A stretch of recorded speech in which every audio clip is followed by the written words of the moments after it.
Hello, all! Well, it's been a long blasted time since I made a video for YouTube. So I guess before I go over what I want to talk about, I should give you a bit of update of what actually happened to me. Nothing really bad. I just got busy. I got really into Super Mario Maker, and then I got really into Dungeons and Dragons. I kind of just got carried away and had a lot of fun, and got really busy with work then, and just life is what happened. But I guess I should comment on a few things that did happen since my last video. Namely, internet Twitter troll took over the US and now is dedicating his life to starting World War III and getting as many members of the KKK in the White House as possible and having the world taken over by white nationalism. And holy shit, all that stuff actually happened. What the crap? To say the least, it's all very disturbing. As a result, I actually finally got my very own asexual pride ring. I felt with everyone else, from people who are gay, to people of different races, to trans, to literally everybody's lives in the US are on the line. I'm up here in Canada, my life's perfectly fine, and not only that, I'm asexual, and everybody who sees me kind of just assumes that I'm straight. I thought it was about time for me to be even more outspoken and more open and more honest. So I'm kind of putting myself out there like everyone else kind of has to right now because their literally lives are oddly on the line. So I thought, get yourself a sexual pride ring, be more open, be more honest, be more talking about yourself, and therefore you're putting yourself on the line just like everybody else is right now because Trump wants to he hates everybody. That's all there is to it. But there's not really much more I can say about that. A lot of people are saying a lot more better, helpful things, and I think everybody's kind of stated everything that everybody needs to know at this point.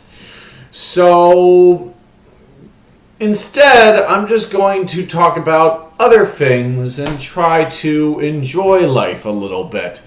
And as you all should know, I'm a massive horror fan, and one of my all-time favorite horror film is the Texas Chainsaw Massacre. And of course, a whole bunch of new news just came out from Bloody Disgusting about Leatherface, the upcoming prequel for the Texas Chainsaw Massacre films. Now this movie, apparently the news goes that this movie is now completed, the prequel is all done, but the company that's made it is refusing to release it. They just don't have any confidence in it. And they haven't let it out yet. There was a news report on Bloody Disgusting going over the script, talking with the person who wrote the script for the movie and what they were trying to accomplish with the film. And it's very interesting. I will include a link under this video for that news report. Very cool. So first off, I just want to talk about this because I find it interesting. First off, a film company delaying a movie does not mean the movie necessarily will be bad. It means the company has no faith in the movie. That's what it means. Now, I'd like to point out that my favorite horror movie from last year was Before I Wake, which was amazing. It was a phenomenal movie, but it got delayed, and it just came out on DVD just a very short time ago. I don't even think it ended up in theaters. So it got pushed around a whole lot, and the studio had no faith in it at all. And why did they have no faith in it? Because it was a horror movie that had a slow pace, a lot of character development, and cared about as much about the characters as it did about the scares. In essence, not too scary, but amazing characters and amazing plot and amazing story and amazing everything. And as such, because it took its time and had an integral plot, the studio felt they couldn't sell it and they shelved it. So yeah, just because something's been shelved or delayed doesn't mean it's bad. Just means that the studio could not be thinking things through. The directors behind this prequel are the same people that made Inside, and though Inside was definitely not one of my personal faves, it was extremely well made. So I have a lot of faith in the directors. I know they can make a good movie because they are very skilled.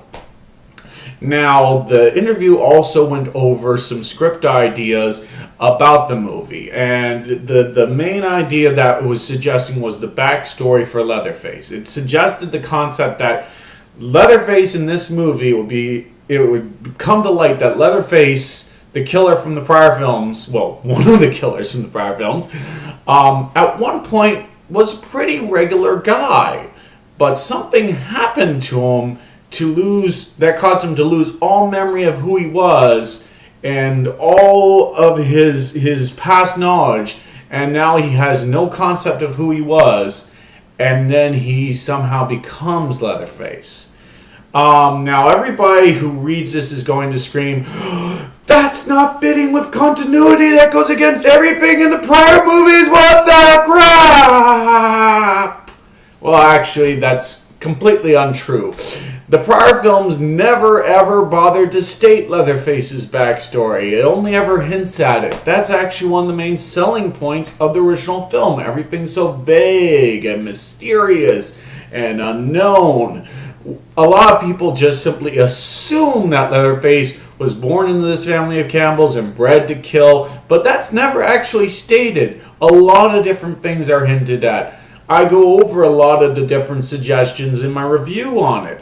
From it being that they're vampires, to that they're cannibals, to that they got used to killing, to that yada yada yada. There's countless different things hinted at in the original film and in the later films. Nothing is ever concrete in the series, and that's one of the cool things about it. It's a mystery element. So I don't really feel that this new suggested backstory goes against anything. There's a few things kind of cool about it, actually. Number one, it is interesting to film. You could actually develop the characters a lot and do some unexpected things with it. So I can see why a director or writer would want to do it. And number two, it makes it so it's no longer arguably ableist or against any certain group. Because by going this route, it makes it very clear that it's the event that made him the killer, and not how he was born or anything like that.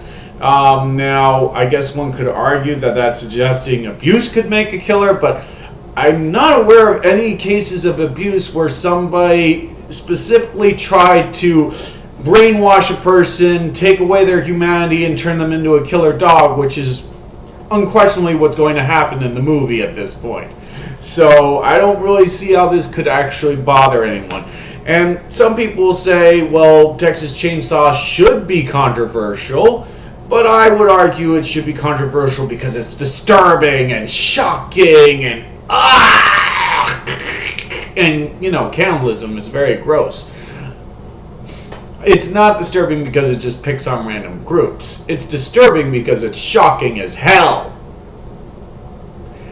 Anyways, so yeah, as far as I'm concerned, those are all good ideas. The problem that I had with the interview is that the writer of the script that was talking about it said he paid homage to all the other Texas Chainsaw Massacre films because he's a big fan, and he paid all his homage to 1, 2, and 3, the original trilogy, and he gave a big thumbs up to all of them.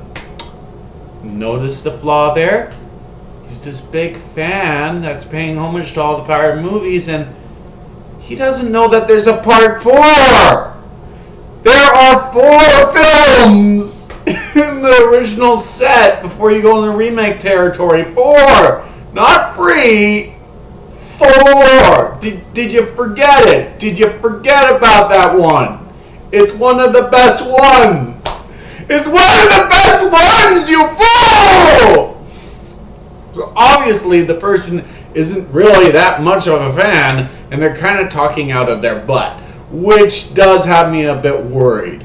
Because even though the directors are really good, if they're given a crappy script, they're not going to be able to make it too well. And even if it has a really good script idea, which I think this does, if it's written badly, the directors aren't going to be able to do it too well.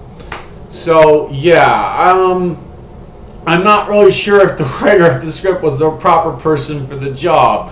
And though I do think this backstory suggests it does not harm continuity and is kind of creative and smart, it arguably will, take away from the mystery element of the prior films. Like, I like the mystery element. I like not knowing why Leatherface is a killer. I like the ambiguity. It's the selling point of the series. And no matter how good of an explanation you can come up with, it's never really going to quite work. It'll probably work a lot better than the prequel we have at hand, because Texas Chainsaw Massacre at the beginning sucked, but it's still probably going to be flawed. Saying that, though, I see no actual reason why the company should withhold the movie. They're basically just burning money at this point. Just release it, even just on Netflix or something. But I would love to have it on DVD. I like owning movies, so please release it on DVD or Blu-ray. Thank you very much. But yeah, I am very interested in seeing it.